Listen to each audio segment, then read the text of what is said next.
making quick work of both of these queens. So the Zerg player taking a huge hit, and actually I regret that I missed this just a little bit. Actually, let's see if I can jump back. That's game speed, back is B. Just bear with me for a little bit, guys. I know it can be annoying, but here, at least now we can see what these banelings are able to accomplish. Moving in with these Zerglings first, so they're taking the hits for the banelings. It looks like I targeted not the best use of these banelings, but I took down a supply depot and a tech lab, it looks like, and I was able to get a few marine kills. But the important thing, though, is that these cloaked banshees are still in my mineral line, stirring up shit, and I have all these idle drones over here. What I'm not doing, I'm not making any spore colonies, and I'm not making any more queens. I think that is, yeah, this lair is actually, yeah, not only did I lose that lair, but I lost the 150 minerals that it took to pay for that queen. Even missed microing those infestors a little bit, really just giving free kills to those banshees.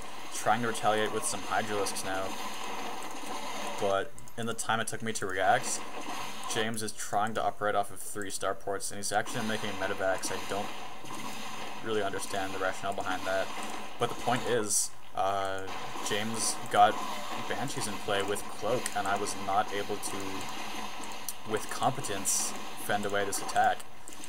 Also, one thing I think I learned from this game is I got the banelings to work decently well. I mean, I did do a lot of damage to that front door, but you can see these banshees are just creating so much trouble for me.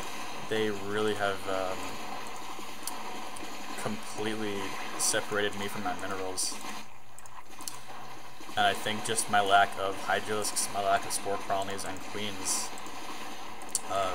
really lost this game for me.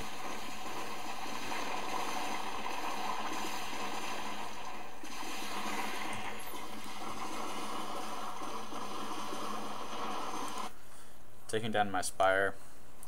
James he doesn't even need to stream in too many reinforcements. I mean, his production buildings are hurt severely, and actually he's sitting on 1500 minerals, but it doesn't matter. The banshees did their job, and James doesn't even need to worry about spending his money at this point. Doesn't need to worry about sending in reinforcements. He's actually just using these marines to scout out any expansions that I might have sneaked out from under him, but it looks like stubbornly I'm staying in this game.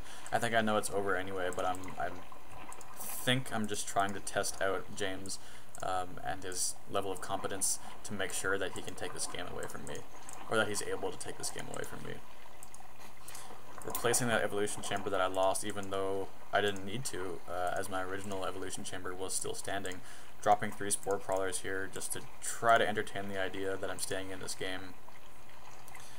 Bringing this overseer over, but there are so many banshees and a medevac there for some reason. Couldn't tell you why, but it looks like I'm going to try to be a little bit annoying with this overseer. Possibly going to drop some infested Terrans into his mineral line. But these banshees undoubtedly saw the creep at this point, and they're going to try to end this game.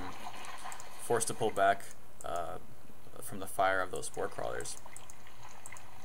But yeah, it doesn't look good for me at all. That spore crawler going down very, very quickly. And I think I may be forced to call a good game.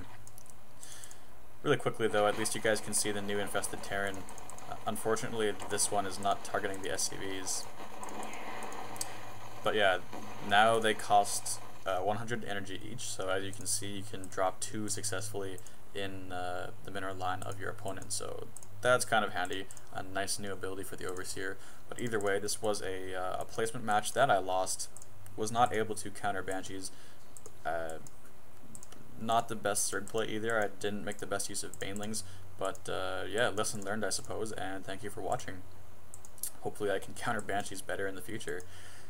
Be easy, guys, and have yourselves